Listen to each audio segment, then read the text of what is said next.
আমারে ভুইলা যায় না প্লিজ। ভুল কইরাও যদি ভুইলা যান, আমি জানলে কষ্ট পাবো। জীবনে কত অপ্রয়োজনীয় জিনিস থাকে যা মনে না রাখলেও চলতো, কিন্তু আমাদের মনে থাকে। এই যেমন দূরের পথে হাঁটতে গিয়া অদেখা তার কাটা লাইগা শখের জামাটা ছিঁড়ে গেল।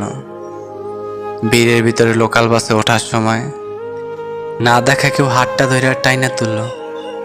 এমন অনেক অপ্রয়োজনীয় জিনিস থাকে যা মনে না রাখলেও চলতো, কিন্তু আমাদের মনে থাকে।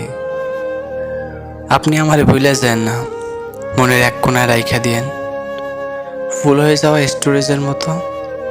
যদি কখনো আপনার মনের মেমোরি পরিপূর্ণ হয়ে যায়, স্টোরেজের প্রয়োজনে কোনো কিছু ডিলিট করা লাগে, আপনি অন্য কিছু ডিলিট করেন, তবু আমার রাইখা দিয়েন মনে, যত্নে কিংবা অযত্নে।